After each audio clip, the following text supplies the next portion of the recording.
Itachi உச்சிஹா இவனோட சின்ன வயசு எல்லாம் கொடூரமாக இருந்திருக்கும். அதனாலேயே ரொம்ப முரட்டுத்தனமான நிஞ்சாவாக மாறி இருப்பான், வில்லனாகவும் மாறி இருப்பான், கடைசியாக ஹீரோவாக ஆகியிருப்பான்.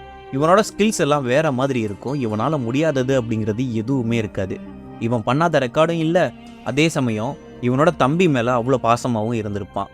இட்டாச்சி பிறந்தப்ப அவனை சுற்றி வைலண்ட்டாகவும் அண்ட் கரப்டட் பீப்புள்ஸாகவும் இருந்திருப்பாங்க. இட்டாச்சியும் அவனோட ஃப்ரெண்டு ஷிஷுயும் ஒரே மாதிரி தான்.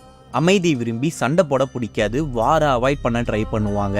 உச்சிகா கிளான் லீஃப் வில்லேஜ் அழிக்க பிளான் போடுறதை தெரிஞ்சுக்கிட்டு உச்சிகா கிளானையே அழிச்சிருப்பான். ஆனால் அவன் தம்பி சாஸ்கேவை தவிர எல்லாத்தையும் அழிச்சிருப்பான். இதை பார்க்கும்போது சாது மிராண்டால் காடு கொள்ளாது அப்படிங்கிற பழமொழி ஞாபகம் வரும். இந்த பிளான் தாடு ஹொக்காகிக்கும் அண்ட் சில பேருக்கு மட்டும்தான் தெரிஞ்சிருக்கும். ஆனாலும் அவங்க எல்லாம் தெரியாத மாதிரி தான் காட்டிக்குவாங்க. இட்டாச்சியை ஒரு துரோகி அப்படின்னு பட்டம் கொடுத்துருவாங்க. ஸோ இட்டாச்சி தூரமாக நின்று தன் தம்பியை சேஃபாக அண்ட் நல்லபடியாக வளர்க்குறதுக்கு ஹெல்ப் பண்ணிக்கிட்டு இருப்பான். அவன் பண்ணது எல்லாம் தப்பாக இருந்தாலும் அதுதான் அவனுக்கு கரெக்ட்னு தோணியிருக்கும். இப்படிப்பட்ட இட்டாச்சி சீரீஸ் ஃபுல்லாக பயங்கரமான சில கோட்ஸ் அண்ட் ஜெம் வேர்ட்ஸ்லாம் சொல்லிட்டு போயிருப்பா. அதை பற்றி தான் இந்த வீடியோ முழுசாக பாருங்கள், கண்டிப்பாக உங்களுக்கு ரொம்ப பிடிக்கும். அண்ட் இட்டாச்சி ஃபேன்ஸ் யாராச்சும் இந்த வீடியோ பார்த்துக்கிட்டு இருந்தால் கமெண்ட் பண்ணுங்கள். அதே சமயம் இந்த வீடியோவை உங்கள் ஃப்ரெண்ட் லிஸ்ட்டில் இருக்கிற இட்டாச்சி ஃபேனுக்கும் சென்ட் பண்ணுங்கள். நீங்கள் பார்த்துட்டு இருக்கிறது அனிமி அப் சேனல். சப்ஸ்கிரைப் பண்ணல அப்படின்னா சப்ஸ்கிரைப் பண்ணவும் மறந்துடாதீங்க. You will become rival for me to measure my vessel against. You have that hidden potential. That is why I am allowing you to live for my sake. இதை Sasuke கிட்ட சொல்லியிருப்பான். இதை சிம்பிளாக explain பண்ணணும் அப்படின்னா, என் லெவலுக்கு நீ வந்துடுவ, அதுக்கான திறமை உன்கிட்ட இருக்குது, அதனால தான் உன்னை உயிரோடு விட்டுட்டு போகிறேன், அதுவும் எனக்காக அப்படின்னு அர்த்தம். சாஸ்கே வில்லேஜுக்கு வந்து பார்க்கும்போது அங்கே இருக்கிற எல்லோருமே இறந்துருப்பாங்க. யார் இதெல்லாம் பண்ணான்னு பார்க்கும்போது இட்டாச்சியாக இருக்கும்.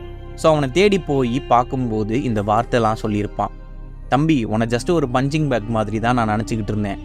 உன்னை ஒரு டூலாக மட்டும்தான் நான் பார்த்தேன். பாசமும் இல்லை, ஒன்றும் இல்லை. என்னை கொல்லணும்னா ஸ்ட்ராங் ஆகிட்டு வா, உன்னோட ஃப்ரெண்டை கொன்று மாங்கை குஷரிங்கனை ஆக்டிவேட் பண்ணுன்னு சொல்லியிருப்பான். இப்படிலாம் பேசி அவனை வெறுக்க வச்சுருப்பான் இட்டாச்சி. அதுதான் கரெக்டு அப்படின்னு நினச்சிருப்பான். பிகாஸ் இட்டாச்சியை ஜெயிக்கிற அளவுக்கு சாஸ்கேக்கு பவர் வந்துட்டா போதும், அவன் ஈஸியாக சர்வே ஆகிடலாம். நடந்த சம்பவம் வெளியே தெரியக்கூடாது அப்படிங்கிறதுனால தம்பிட்டையும் சொல்லியிருக்க மாட்டான். You probably hate me? It's alright. That ninja go through life being hated. If you have power, you became alienated and also arrogant. இது எப்படி சிம்பிளாக சொல்லலாம் அப்படின்னா, நீ என்னை வெறுக்கிறீல, ஓகே விடு, நிஞ்சா உலகத்தில் இதெல்லாம் சகஜம்தான். நீ நிஞ்சாவாக மாறிட்டா உன்னை ஒதுக்கிடுவாங்க அண்ட் உனக்கு திமுறும் வந்துடும். இட்டாச்சி பயங்கரமான ப்ரெஷரில் இருப்பான். முக்கியமாக எப்போ அப்படின்னா, உச்சிகா கிளான் லீஃப் வில்லேஜை அட்டாக் பண்ண போகிறாங்க அப்படின்னு தெரிஞ்சதுக்கப்புறம். அந்த ப்ராசஸில் இட்டாச்சியும் இருப்பானா அப்படின்னு உச்சிகா கிளானுக்கு ஒரு டவுட் இருக்கும். ஆனால் அவர் அப்பா ரொம்ப நம்புவார். இட்டாச்சி தான் இதுக்கு முக்கியமான ஆள் அப்படின்னு நம்புவார். இதனாலேயே இட்டாச்சிக்கு சாஸ்கே கூட டைம் ஸ்பெண்ட் பண்ண முடியாமல் போகுது. பட் இருந்தாலும் ஒரு நாள் மீட் பண்ணிக்கிறாங்க. அப்போது இட்டாச்சி தன்னோட தம்பிக்கிட்ட, நீ என்னை வெறுக்க போகிற கண்டிப்பா அப்படின்னு சொல்லுவான். இதை கேட்டுட்டு சாஸ்கே பதில் சொல்கிறதுக்கு முன்னாடியே இட்டாச்சி இன்னும் சில வேர்ட் சொல்லுவான். You are weak and you are weak because you don't have enough hate. சாஸ்கேவும் இட்டாச்சியும் தடவை மீட் பண்ணியிருப்பாங்க. எப்போனா உச்சிகா கிளான் ஃபுல்லாக அழிஞ்சதுக்கப்புறம். இட்டாச்சி நருட்டோவை தேடி வந்திருப்பான். ஆனால் அங்கே சாஸ்கே வந்து இட்டாச்சியை பழி வாங்க போகிறதா சொல்லி அட்டாக் பண்ண வருவான். ஆனால் இட்டாச்சி அவனை ஈஸியாக டேக்கிள் பண்ணிடுவான். ஸோ சாஸ்கே இன்னும் ஸ்ட்ராங் ஆகணும்னு நினச்சி அவனை வெறுப்பேற்றுற மாதிரி தான் இட்டாச்சி இப்படி பேசியிருப்பான். சாஸ்கேட்ட இப்படிலாம் வெறுப்பாக நடந்துக்கிட்டால் தான் சாஸ்கே ஸ்ட்ராங் ஆகுவான் அப்படின்னு இட்டாச்சி பயங்கரமாக அதை நம்பி இப்படிலாம் அவன் மேலே ஹேட்ரடாக காட்டியிருப்பான். Forgive me Sasuke, some other time okay. சாஸ்கேக்கு சின்ன வயசில் இருந்தே அவனோட அண்ணன் கூட டைம் ஸ்பெண்ட் பண்ணணும் அப்படின்னு நினச்சிருப்பான். ஆனால் இட்டாச்சி டைம் ஸ்பெண்ட் பண்ணவே மாட்டான். எனக்கு ட்ரைனிங் சொல்லி கொடுன்னு கேட்கும்போதெல்லாம் இட்டாச்சி சம் அதர் டைம்னு சொல்லி அவன் நெத்தியில் எப்போதும் போல் விரல வைப்பான். பிகாஸ் அப்போ இட்டாச்சிக்கு சுற்றி நடக்கிறதுலாம் அவ்வளோ கொடூரமாக இருக்கும். முக்கியமாக எப்போனா அவனோட ஃப்ரெண்டான ஷிஷுயே இழந்ததுக்கப்புறம். அப்போல்லாம் நமக்கு இட்டாச்சியை பார்க்கும்போது என்னடா இது இப்படி ஒரு மோசமான அண்ணனான்னு தோணும். பட் இட்டாச்சியை பற்றி தெரிஞ்சதுக்கப்புறம், இந்த மாதிரி நமக்கு ஒரு அண்ணன் இல்லையே அப்படின்னு ஃபீல் பண்ண வைக்கும். You just don't have enough. No, you lack it completely. The greed for human life. உன்கிட்ட போதுங்கிற அளவுக்கு இல்லை, உனக்கு சுத்தமாக அது கிடைக்க போகிறதும் இல்லை. பேராசை தானே மனுஷங்களோட இயல்பு. ஒரோச்சிமாரு அண்ட் இட்டாச்சி 2 பேரும் அக்காட்சிக்கில் இருக்கும்போது ஒரோச்சிமாருக்கு பவர்ஃபுல்லான பாடி தேவைப்படும். ஸோ ஒரு நாள் இட்டாச்சி அட்டாக் பண்ணலான்னு ட்ரை பண்ணும்போது பாம்பு கெஞ்சுட்ஸில் மாட்டிக்கும். அப்போது இட்டாச்சி ஒரோச்சிமாருக்கிட்ட, நீ என்ன கழட்டினாலும் ஒன்றும் பண்ண முடியாது, நான் அதை ஈஸியாக கண்டுபிடிச்சிருவேன்னு சொல்லுவான். தென் இட்டாச்சிக்கும் தெரிய வரும் ஒரோச்சிமாருக்கு மனுஷங்க மேலே கொஞ்சம் கூட ஈவரக்கம் இல்லை அப்படின்னு. அப்போது ஒரோச்சிமாருவை ஒரு வேளை கொன்றுவானோன்னு நினச்சிக்கிட்டு இருக்கும்போது கரெக்டாக கபுட்டோ வந்ததுனால பாம்பு தப்பிச்சிருக்கும். இல்லைனா அன்னைக்கே லெஜெண்டரி சனினான பாம்புக்கு பால் ஊற்றியிருப்பான் Itachi. Why do you care so much about my little brother? He is merely a missing in now. Naruto Jiraiya கூட ட்ரைனிங்லாம் முடிச்சதுக்கப்புறம் ஒரு நாள் இட்டாச்சி கூட சண்டை போட வேண்டிய சூழ்நிலை வரும். ஆனால் நருட்டோவே எதிர்பார்க்காத மாதிரி இட்டாச்சி அவன் கூட பேச தான் வந்தேன்னு சொல்லுவான். இட்டாச்சிக்கு நருட்டோ சாஸ்கே பாண்டிங் பற்றி தெரிஞ்சுக்கணும்னு நினச்சி தான் பேசுகிறோம் அப்படின்னு சொல்லியிருப்பான். அப்போ தான் இட்டாச்சி நருட்டோ கிட்ட கேட்டிருப்பான், சாஸ்கே மேலே ஏன் இவ்வளோ அக்கறையாக இருக்க, அவன் ஒரு மிஸ்ஸிங் நின், அப்புறமும் ஏன் இவ்வளோ அக்கறை அப்படின்னு கேட்டிருப்பான். இதுக்கு நருட்டோ அவன் என்னோட பிரதர்னு சொல்லுவான். இதை கேட்டதுமே இட்டாச்சி எதுவும் பண்ணாமல் நருட்டோவை பத்திரமா வீட்டுக்கு கொண்டு வந்து விட்டுக்குவான். I have given you some of my powers. Thought I hope that the day you will have to use them will never come. என்னோட சில பவர்ஸ் உனக்கு தரேன், ஆனால் அதை யூஸ் பண்ணுற நாள் வரவே கூடாதுன்னு நம்புகிறேன் அப்படின்னு சொல்லியிருப்பான். நருட்டோ கூட இட்டாச்சி கென்ஜுட்ஸில் பேசிக்கிட்டு இருக்கும்போது இட்டாச்சி ஒரு காக்காவை நருட்டோ வாய்க்குள்ளே விட்டுருப்பான். என்னோட பவர் உனக்கு தரேன்னு சொல்லி கொடுத்துருப்பான். இதை எதுக்காக இப்படி பண்ணுவான் அப்படின்னு சொல்லியிருக்கவே மாட்டான். ஆனால் 4th கிரேட் நிஞ்சா வார் வரும்போது தான் நமக்கே தெரிய வரும் அது எதுக்காக இப்படி பண்ணியிருப்பான் அப்படின்னு. Itachi such a genius person.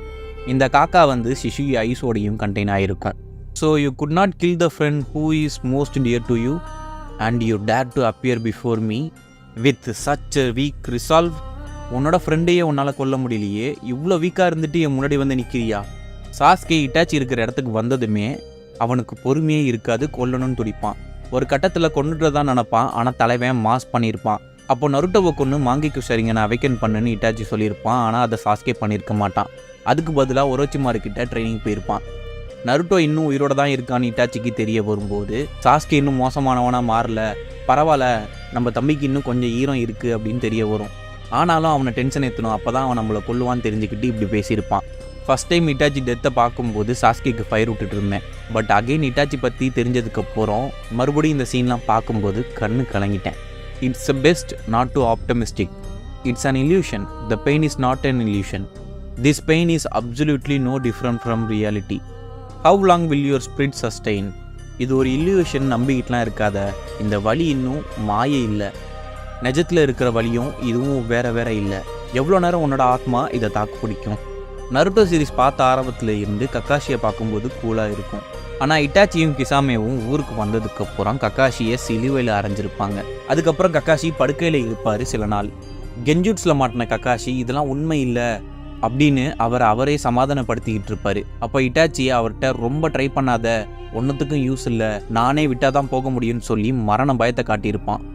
இந்த சீன்லேயே தெரிஞ்சிருக்கும் இட்டாச்சி எவ்வளோ பெரிய ஆளுன்ட்டு. No matter how powerful become you, don't try to shoulder everything alone. If you do, you will surely fail. நீ எவ்வளோ பவர்ஃபுல்லாக இருந்தாலும் பரவாயில்ல, எல்லாத்தையும் நீ மட்டுமே பண்ணணும் அப்படின்னு நினைக்காத. அப்படி நீ பண்ணால் கண்டிப்பாக தோத்துருவ. இட்டாச்சி ரீஅனிமேஷன் ஜூட்ஸில் இருந்து வெளியே வந்ததுக்கப்புறம் நருட்டோவை பார்த்து இப்படி சொல்லியிருப்பான், என்னதான் உங்கள் அப்பா மினோட்டோவாக இருந்தாலும் உன்னோட சென்சே ஜிராயாவாக இருந்தாலும் எல்லாத்தையும் நீ சுமந்துக்கிட்டு இருக்காத, உன்னால் மட்டுமே பண்ண முடியும்னு நினைக்காத. அப்படி ப்ரெஷர் ஏற்றுக்க ஆரம்பித்தா நீ மாத்திர மாதிரி ஆயிடுவ அப்படின்னு வார்ன் பண்ணியிருப்பான். இன்கேஸ் இட்டாச்சியும் நருட்டோவும் அண்ணன் தம்பியாக இருந்திருந்தா எப்படி இருந்திருக்கும் அப்படிங்கிறத கமெண்ட்டில் சொல்லுங்கள். Becoming Hokage does not mean people will acknowledge you. But when people acknowledge you, you became Hokage. Never forget your friends. நீ ஹொக்காகே ஆனாதான் மக்கள் உன்னை மதிப்பாங்க அப்படின்லாம் இல்லை. மக்கள் உன்னை ஒத்துக்கிட்டாலே நீ ஹொக்காகே தான். உன்னோட நண்பர்களை மறந்துடாத. இட்டாச்சி ஒரு நாள் நருட்டோ கிட்ட நீ ஏன் இதெல்லாம் பண்ணிக்கிட்டு இருக்க அப்படின்னு கேட்கும்போது என்னை மக்கள் எல்லோரும் ஏற்றுக்கணும், அதுக்கு தான் நான் ஹொக்காகே ஆகணும் அப்படின்னு சொல்லுவான். இதை கேட்ட இட்டாச்சி சொன்ன பதில் தான் இவ்வளோ அழகாக இருக்கும். I will always love you. Kabuto reanimation jutsu release பண்ணதுக்கப்புறம் இட்டாச்சிக்கு கொஞ்ச நேரம் தான் இருக்கும் சாஸ்கே கிட்ட பேச. எல்லா தப்பையும் அக்செப்ட் பண்ணிப்பான், அவன் செஞ்ச பாவத்தையும் அக்செப்ட் பண்ணிப்பான். தென் ஃபைனலாக என்ன தான் நான் இதெல்லாம் செஞ்சாலும் ஒன்று மட்டும் உண்மை சாஸ்கே, உன்னை எப்போதுமே லவ் பண்ணுறேன் அப்படின்னு சொல்லியிருப்பான். என்ன அண்ணன்ல இன்னும் நிறைய வேர்ட்ஸ்லாம் இருக்குது, அதை பற்றி நம்ம இன்னொரு வீடியோவில் பார்க்கலாம்.